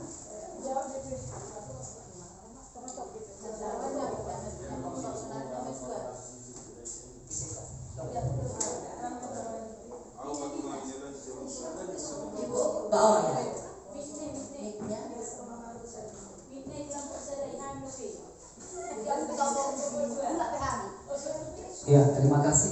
Nanti tambahkan teman dari kelompok ke-1. Kasus di sini Sabrina itu adalah orang yang diposisikan dia terlambat datang lalu memakai sepatu yang warna coklat yang seharusnya warna hitam. Lalu guru menjas bahwa itu salah dan diberi sanksi hukuman. Dia disuruh buka sepatu. Akhirnya Sabrina berdiam diri di kelas, tidak berani keluar karena malu. Jadi posisinya adalah posisi kontrol guru adalah ping buku. Nah, lalu kebutuhan apa yang diperlukan si Sabrina? Kami rasa itu masalah pakaian merupakan kebutuhan dasar. Jadi merupakan kebutuhan yang paling utama bagi dia.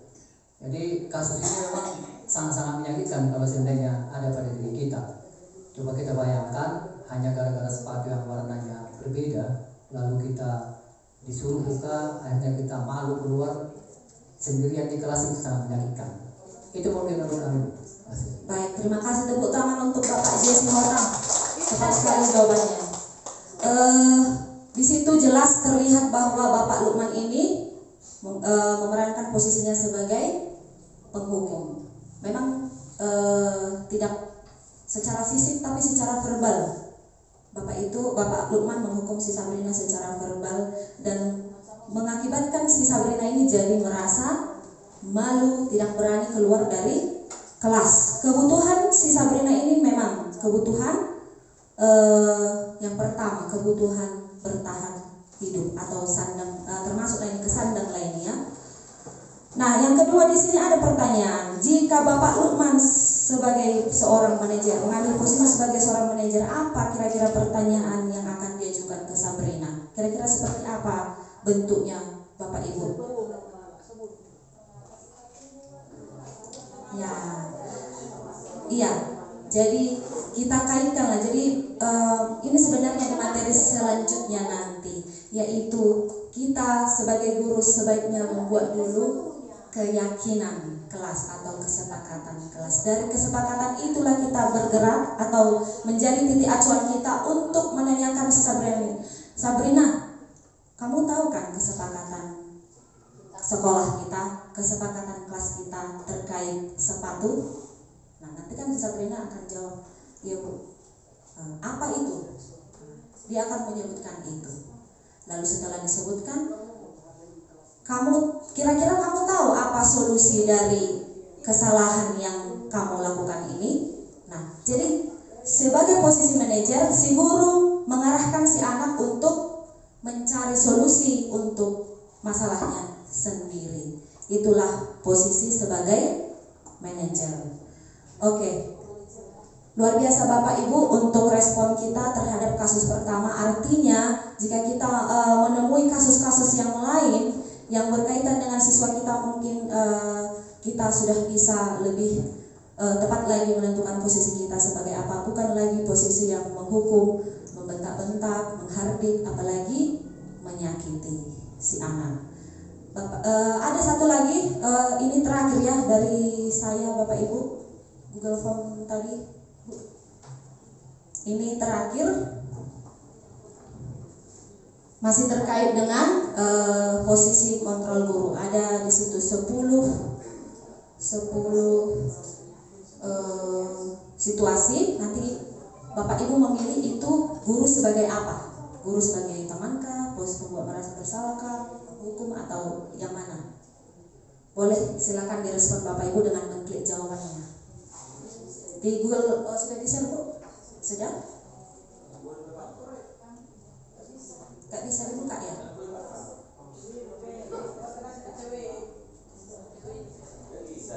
Tidak bisa ya? Bisa ya? Oh, minta akses, izin akses.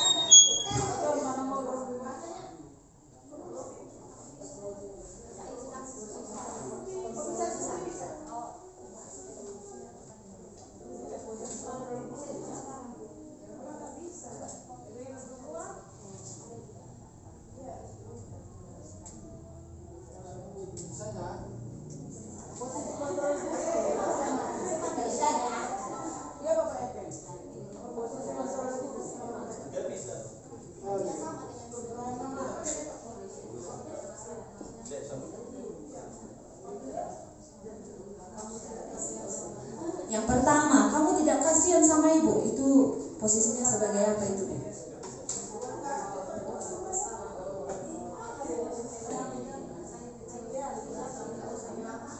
Nama diisi ya, boleh nama singkat saja, tidak usah lengkap. Inisial juga boleh, biar cepat.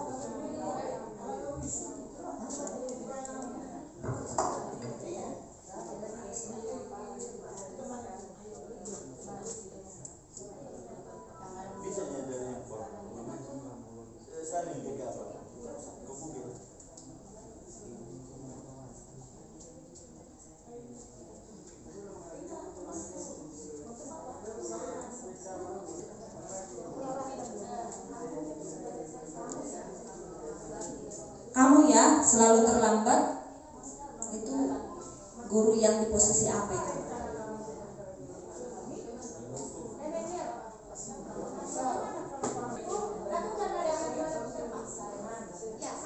Disubmit Bapak Ibu kalau sudah terjawab semuanya. Disubmit lalu boleh dicek jawaban mana yang tepat atau yang kurang tepat.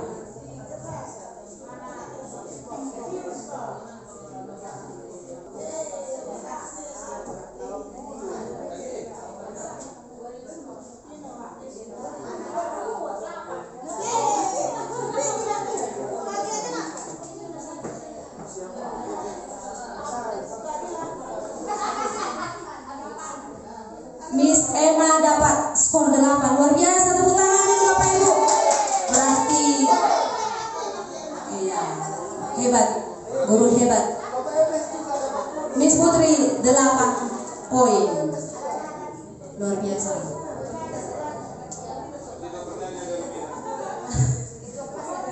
Karena pernah dari Medan katanya Miss Emma.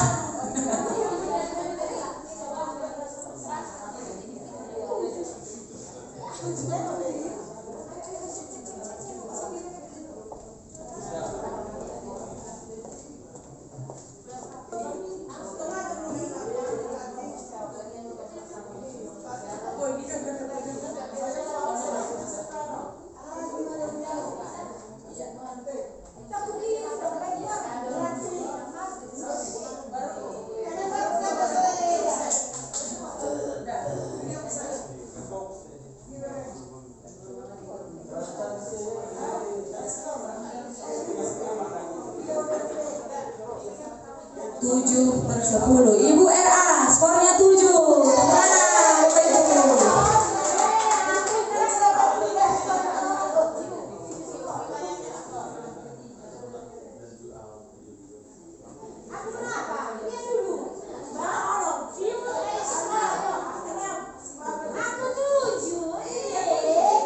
Kira-kira salahnya di mana ini Bu?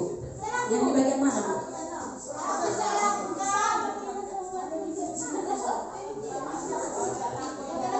Saya kecewa dengan kamu, itu sebagai apa itu Bapak Ibu? Saya kecewa, berarti membuat rasa bersalah. Si guru kan memunculkan penderitaan atas kesalahan si anak.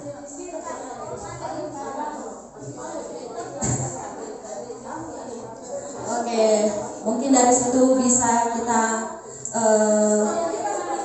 wow, Ibu KR, tepuk tangan. Untuk saat ini masih meraih skor tertinggi Ibu KR 9 per 10. Luar biasa kita Bapak Ibu. Iya, Ibu KR the next guru pemberat. Enggak, boleh coba aja Bu. Oke. Baik, sudah terlihat Bapak Ibu hasilnya. Mungkin ada mendapat skor yang memuaskan ataupun kurang, tidak apa-apa.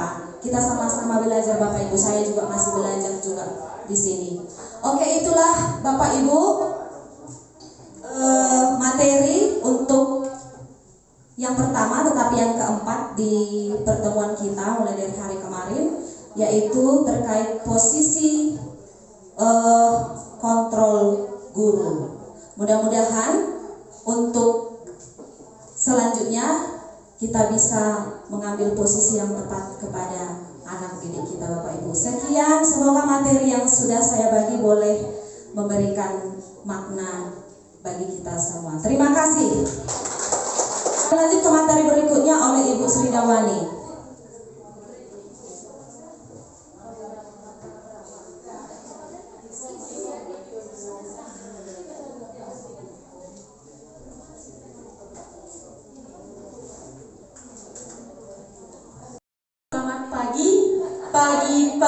Pagi. Oke. Jadi sedikit saya bercerita Bapak Ibu. Jadi saya motivasi saya mengikuti guru penggerak ini bukan karena saya ingin mau jadi kepala sekolah atau pengawas, ya. Tetapi saya ingin yang memotivasi saya itu karena saya ingin memiliki golden ticket mengikuti PPG dalam jabatan. Seperti itu Bapak Ibu. Karena jika kita sudah mengikuti CGP ini, kita mengikuti PPG dalam jabatan, langsung mengikuti ujian akhirnya. Seperti itu Bapak Ibu. Karena CGP Angkatan 12 akan segera dibuka, segeralah diisi esainya Bapak Ibu. Untuk pengisian esainya bisa kita saling bekerja sama. Terima kasih. Oke, masih semangat ya Bapak Ibu ya? Oke, untuk memulai kegiatan kita hari ini, kita ice breaking dulu Bu. Kami mohon kepada Bapak Ibu guru untuk berdiri.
tentang keyakinan kelas. Next. Oke. Mengapa keyakinan kelas bukan peraturan kelas? Jadi sekarang kita tidak pernah lagi melihat atau melihat peraturan kelas, tetapi keyakinan kelas. Mengapa Bapak Ibu? Mengapa mengapa keyakinan kelas bukan peraturan kelas?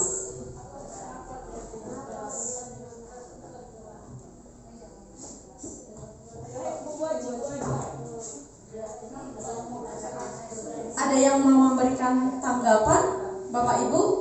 Oke, Ibu. Oke, kami mencoba menjawab antara keyakinan dan peraturan kelas. Kalau keyakinan kelas dibangun atau dibentuk oleh kelas itu sendiri dengan dirinya sendiri. Sedangkan peraturan kelas itu bisa saja dibentuk oleh orang lain di luar dari dirinya sendiri atau kelas itu. Terima kasih. Oke, terima kasih, berikan tepuk tangan Bapak Ibu. Mana yang lebih penting? Keyakinan kelas atau peraturan kelas? Keyakinan kelas. Jadi keyakinan kelas itu merupakan kesepakatan antara guru dengan murid. Ya. Jadi ada kedua belah pihak, ada kesepakatan antara murid dengan guru. Sedangkan kalau peraturan kelas hanya disepakati oleh guru ataupun sekolah. Itu perbedaannya. Jadi apakah sama kesepakatan atau keyakinan? Sama. Karena keyakinan kelas itu dari kesepakatan kelas yang mana disepakati oleh guru dan siswa. Seperti itu Bapak Ibu. Oke, next Ibu. Oke, pertanyaannya, Bapak Ibu guru hebat, mengapa kita memakai helm saat berkendaraan? Apakah takut ditilang polisi atau untuk keselamatan kita? Yaitu untuk keselamatan. Apakah takut ditilang polisi itu merupakan peraturan, kan itu? Karena takut ditilang oleh polisi. Sedangkan untuk keselamatan itu merupakan keyakinan kita. Keyakinan kita untuk menjaga keselamatan dari mara bahaya jika ada kecelakaan. Seperti itu Bapak Ibu. Oke, next. Oke, keyakinan kelas dibuat berdasarkan kesepakatan antara guru dan siswa bersifat universal. Sedangkan peraturan biasanya dibuat oleh guru bersifat satu arah. Jadi hanya guru saja atau sekolah. Itu. Next. Oke. Jadi ciri-ciri keyakinan kelas itu yang pertama, keyakinan kelas itu bersifat abstrak daripada peraturan. Bersifat abstrak. Yang kedua, keyakinan kelas dibuat dalam pernyataan positif. Artinya di sini pernyataan positif. Contohnya ada pernah saya lihat keyakinan kelas dilarang membuang sampah. Itu merupakan kalimat negatif, dilarang. Yaitu dilarang tidak. Jadi pada keyakinan kelas itu harus menggunakan kalimat positif. Jadi kita ubahlah kata kalimatnya. Berarti menjadi menjaga kebersihan kelas. Seperti itu. Contohnya tidak membuli. Untuk mengubah ke dalam kalimat positifnya yaitu saling menghargai. Kemudian menggunakan kata-kata yang sopan. Itu merupakan kalimat positif. Seperti itu. Kemudian yang ketiga, keyakinan kelas itu sedikit saja. Ya, agar mudah diingat. Jadi keyakinan kelas itu maksimal 7, tidak boleh lebih. Yaitu tujuannya agar siswa dapat mudah mengingat dan menerapkannya di kelas. Seperti itu. Kemudian yang keempat, keyakinan kelas itu berupa pernyataan universal, pernyataan umum. Kemudian yang kelima, keyakinan kelas sesuai dengan kondisi kelas dan sekolah sehingga mudah diterapkan. Jadi nanti pada saat kita Bapak Ibu membuat keyakinan kelas, kita lihat dulu apa kondisi, bagaimana kondisi di kelas kita. Contohnya tidak kurang budaya positifnya itu, kurang kesadaran membuang sampah ke tempat sampah, seperti itu. Kita lihatlah nanti. Oke. Kemudian yang keenam, keyakinan kelas itu semua warga sekolah atau kelas dilibatkan saat pembuatan keyakinan kelas. Karena keyakinan kelas itu merupakan kesepakatan ya antara guru dengan murid. Seperti itu Bapak Ibu. Lanjut. Oke.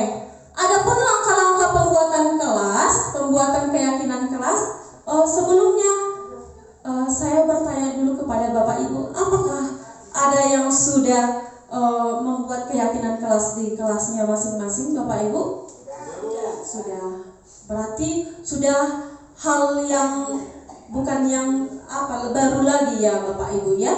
Jadi langkah-langkahnya, yang pertama berdiskusi memunculkan peraturan-peraturan yang perlu ditaati warga kelas. Jadi guru sebagai posisi manajer mengajak kepada murid untuk berdiskusi apa yang akan kita buat keyakinan kelas di kelas kita. Kemudian yang kedua, mengubah peraturan-peraturan menjadi kalimat yang lebih positif. Jadi nanti dari kalimat yang diberikan murid itu nanti bisa kita menggunakan stick note ya. Jadi kita lihatlah apakah ada nanti murid itu menggunakan kalimat yang negatif. Jadi kita diskusikanlah dengan murid, kita ubahlah contohnya tadi tidak membuang sampah sembarangan menjadi menjaga kebersihan. Kemudian yang ketiga, berdiskusi mengenai gambaran perilaku yang mencerminkan keyakinan kelas. Kemudian yang keempat, menyarikan peraturan-peraturan menjadi nilai kebajikan atau keyakinan kelas. Artinya menyarikan itu menyimpulkan, mencari inti apa yang menjadi keyakinan kelas yang kita buat di kelas tersebut. Yang kelima, meninjau ulang keyakinan kelas dari waktu ke waktu. Mana tahu ada perubahan, bisa kita buat kembali keyakinan kelas. Oke, lanjut. Oke, jadi di sini ada kalimat negatif menjadi kalimat positif. Contohnya, datang ke sekolah 15 menit sebelum jam masuk 7.30 WIB. Ini sudah merupakan kalimat positif. Jika sudah merupakan kalimat positif, kalimat negatif, kita ubahlah ke dalam kalimat positif. Tetap datang ke sekolah 15 menit sebelum jam masuk sekolah. Tetap. Iya, sama. Kemudian yang kedua, tidak mengobrol saat guru sedang menjelaskan. Di sini sudah ada kata negatif, tidak. Jadi kita ubah menjadi kalimat positif, mendengarkan guru saat menjelaskan. Kemudian yang ketiga, tidak membuang sampah sembarangan. Kita ubah ke dalam kalimat positif, buanglah sampah pada tempatnya. Memakai seragam sesuai jadwal dan menggunakan sepatu. Kalimat negatif sama. Jadi tidak perlu lagi kita ubah, tetap ya. Kemudian membawa minum sendiri dari rumah, air bening, susu atau jus. Iya. Jadi tetap itu menggunakan kalimat positif.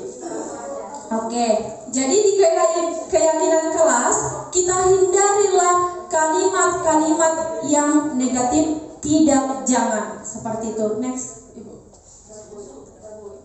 Oke, contoh keyakinan kelas, bekerja sama menjaga kebersihan kelas. Yang kedua, selalu datang tepat waktu. Yang ketiga, saling peduli dan menghargai. Yang keempat, bertanggung jawab terhadap tugas. Inilah yang paling sering kita gunakan keyakinan kelas di ruangan kita, Bapak Ibu. Oke, selanjutnya materi selanjutnya segitiga restitusi. Jadi nanti di segitiga restitusi ini, Bapak Ibu, kita akan bermain peran, ya. Kemudian, gak usah langsung aja, Bu. Ibu, saya mau tanya dulu. Apakah ini harus kita tempelkan di kelas misalnya, atau cukup hanya diinformasikan melalui lisan? Itu tadi tentang keyakinan kelas. Oke, baik. Baik, terima kasih, Bu. Untuk keyakinan kelas, lebih baiknya itu kita tempel. Atau bisa juga karena itu kesepakatan antara guru dengan murid, bisa kita berikan tanda tangan setiap siswa. Jadi kalau sudah kita tempel di dinding, berarti sudah mengerti mereka. Oh, sudah kubuat kemarin keyakinan kelas. Berarti sudah takut, karena keyakinan kelas itu dari hati kita, dari kesepakatan Bapak Ibu. Jadi lebih baik itu ditempel, Ibu. Ada lagi pertanyaan, Ibu?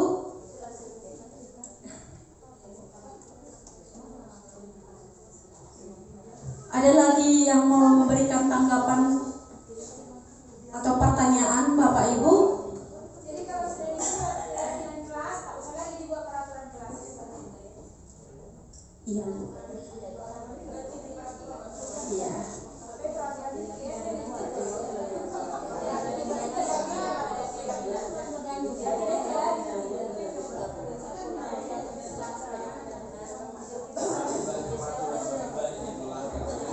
Iya, jadi biasanya kita lihat peraturan di sekolah yang kita diberikan sekolah itu keseringan itu anak didik kita sering melanggar, ya.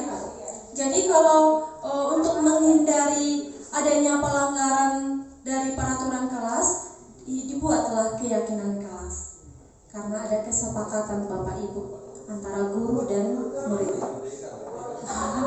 Jadi jika dilanggar Bapak Ibu, jika dilanggar berarti kita berikanlah konsekuensi. Kita kan sudah belajar konsekuensi. Kemudian, oke, ada lagi yang mau memberikan tanggapan atau pertanyaan Bapak Ibu?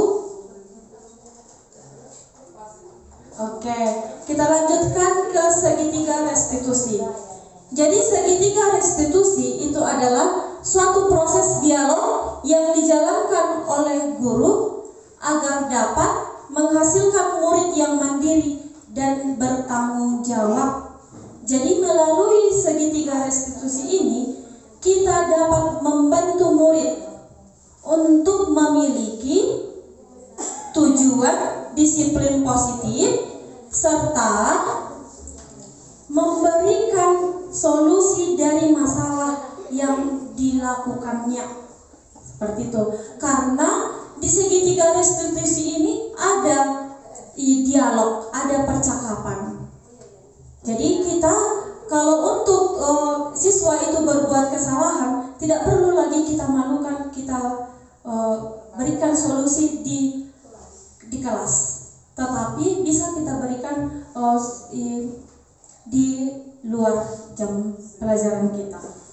Oke, next. Oke. Jadi langkah-langkah segitiga restitusi itu ada 3. Yang pertama, menstabilkan identitas. Yang kedua, validasi tindakan yang salah. Dan yang ketiga, keyakinan kelas. Oke, langsung. Oke. Jadi pada saat menstabilkan identitas, guru itu berkata berbuat salah itu wajar. Melakukan kesalahan itu adalah hal yang manusiawi. Jadi kita sering, jika anak yang berbuat salah, kita langsung memberikan hukuman. Hudul ho. Kan seperti itu. Apalagi kami yang guru matematika selalu melihat siswa itu serba salah. Ya. Serba salah. Kemudian kita lihat, jadi kita stabilkanlah identitas. Jika ada anak yang bersalah, oh, apa yang kamu lakukan tadi itu nak? Apakah kamu tahu apa alasan ibu memanggil kamu di sini? Yang kedua, next. Yang kedua itu validasi tindakan yang salah. Kita berikanlah kata-kata seperti ini. Kamu pasti punya alasan mengapa melakukan hal itu. Jadi mungkin saya juga setelah mengikuti CGP ini berbanding terbalik kepada yang saya lakukan di kelasku. Jadi jika saya menghukum siswa di kelas, langsung saya ingat, oh segitiga restitusi. Seperti itu, Bu. Oke, lanjut. Yang ketiga, menanyakan keyakinan. Jadi apa hubungannya keyakinan kelas dengan segitiga restitusi? Jadi di langkah-langkah segitiga restitusi yang ketiga ada yang kita katakan, apakah kamu ingat? Masih ingat apa keyakinan kelas kita yang kita buat, yang sudah kita sepakati seperti itu? Iya, contohnya seperti itu. Selamat siang untuk Bapak Ibu. Mohon izin saya mewakili AMA. Yang pertama yang terkesan saya dengan pemaparan dari ketiga narasumber kita cukup sangat memuaskan bagi saya pribadi. Ya. Hanya untuk kalangan dewasa itu. Baik, soal materi saya kira semua dari 4 mungkin tadi 6 tema pokok yang kita bahas secara teoritis memang dapat diterima akal sehat lah, tapi cuma kan implementasi di lapangan. Makanya untuk menindaklanjuti apa yang menjadi tawaran saya semalam, ada baiknya supaya kita punya branding lah. SMP 1 itu dikenal orang karena punya sesuatu ciri khas yang kita sebut dengan budayanya. Karena di luar sana kan nilai outputnya. Kalau kita yang di sini kan kita sudah selek tahu. Nah, kita mau menampilkan branding SMP 1 itu misalkan dari siswanya seperti apa di luar sana. Itu makanya kalau boleh mungkin Ibu Kepala Sekolah di sini misalnya turunan dari keyakinan kelas itu harusnya itu dari itu yang mau saya tanggapkan, tapi saya agak lupa. Apakah ada istilah keyakinan sekolah atau kesepakatan sekolah? Memang ada. Jadi rumusannya dari mana? Kalau ada keyakinan sekolah, apa turunannya kita sendiri yang buat atau itu berasal dari visi misi sekolah? Visi misi sekolah. Nah, berarti itu yang mau kita tujukan. Makanya tadi saya bilang biar kita punya semacam ciri khas, karakteristik SMP 1 itu harusnya turunannya dari situ. Apa misalnya visi misi kita. Nah, itulah nanti kita bila-bila menjadi sebuah indikator yang turunannya sampai kepada siswa di kelas. Jadi setelah itu nanti terinternalisasi lah siswa itu, siswa kita bahwasanya kami punya ciri khas seperti ini yang bisa dibawa ke luar sana. Itu maksud saya. Jadi kalau boleh melalui ketiga ibu ya ada semacam komunikasi dengan Ibu Kepala Sekolah biar tidak serampangan keyakinan kelas itu.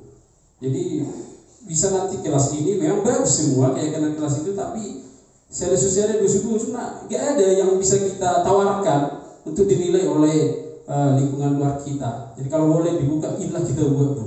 Berarti nanti kami tinggal mengeksekusi. Misalnya kata positif apa itu di keyakinan kelas itu menjadi acuan. Jadi ada keseragaman kurang lebih seperti itu.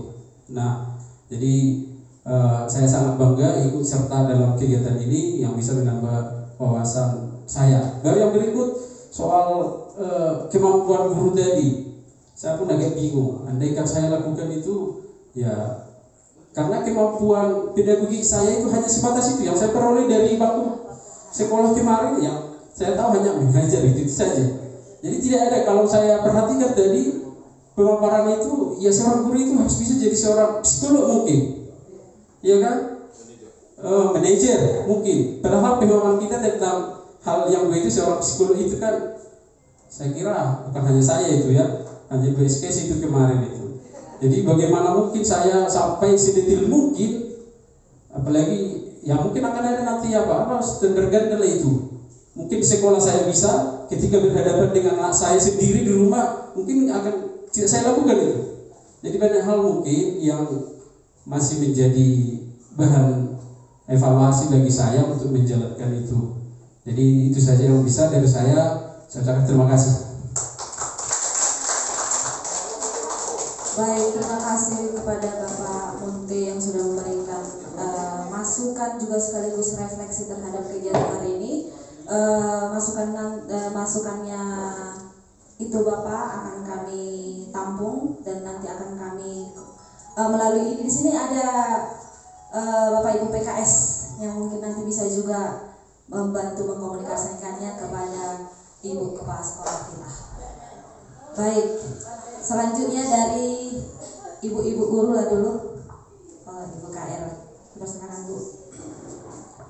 Baik, terima kasih buat kita semua yang masih berkenan mendengarkan dan mengikuti kegiatan kita pada sore hari ini. Pertama-tama kami sangat mengapresiasi rekan kami guru penggerak yang sudah melaksanakan kegiatan ini walaupun dengan waktu yang sangat singkat. Sebenarnya dengan materi-materi yang sudah disajikan buat kita sangat berharga menurut saya, ibu-ibu. Kebetulan untuk ibu bertiga di sini tampil dan kami sudah memahami apa yang sudah disampaikan mulai dari kemarin hingga saat ini. Nah, sebagai guru saya sudah mendapatkan banyak ilmu dari kegiatan kita 2 hari ini, terutama dalam hal memberikan hukuman kepada siswa. Jadi saya merenung dari tadi dan semalam, wah saya di posisi ini. Ternyata saya salah. Tapi memang itulah situasi dan realita yang kita hadapi selama ini. Untunglah ditemukan teori-teori ini dari luar negeri tadi kami lihat. Mudah-mudahan dari kegiatan kita 2 hari ini bisa kita lakukan perlahan-lahan, walaupun seperti yang disampaikan oleh teman-teman tadi, harus banyak berdoa kita biar kuat kita katanya. Memang jujur kayak. Nah, jadi terima kasihlah kepada ibu bertiga. Mudah-mudahanlah kami yang sudah mendengarkan materi 2 hari ini bisa kita lakukan perlahan-lahan. Dan ibu-ibu juga bertiga, tolong diimbaskan lagi ilmu-ilmu yang sudah diperoleh, baik itu dalam lokakarya maupun kegiatan lain di dalam CGP. Mungkin itu yang bisa saya sampaikan. Saya ucapkan terima kasih. Baik, terima kasih kepada Ibu KR yang sudah memberikan refleksi terkait dengan masalah-masalah anak kita yang tadi itu. Sebenarnya tadi sudah itulah apanya, langkah-langkahnya, segitiga restitusi itu, Bu. Namun bagi kita mungkin harus butuh proses untuk bisa menjalankan itu. Titik acuannya keyakinan itu tadi. Kita harus buat keyakinan dulu. Kita panggil dulu anaknya si Queen atau siapapun tadi itu duduk bersama membicarakan apa yang menjadi latar belakang dia memakai sepatu ataupun tidak garis, begitu. Itu mungkin dari saya. Mungkin ditambahi oleh rekan saya. Ya, baik Bapak Ibu, terima kasih untuk antusiasnya mengikuti komunitas kita ini dalam 2 hari ini. Di sini Bapak Ibu, sebenarnya untuk penerapan budaya positif ini yang diperlukan adalah kolaborasi.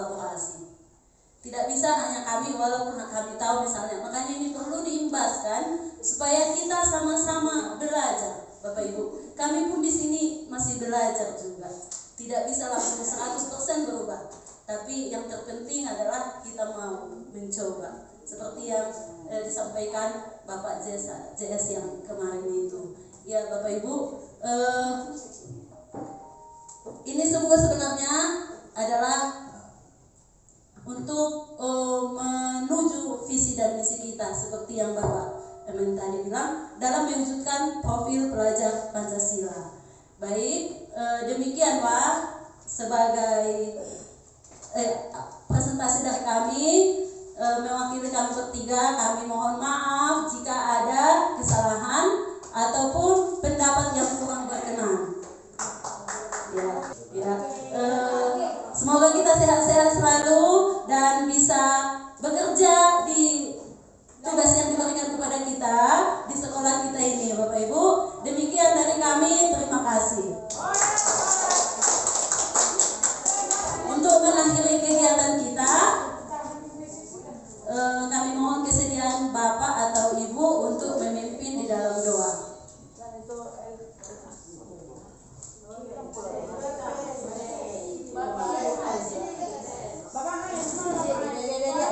Untuk Ibu RP kami persilahkan.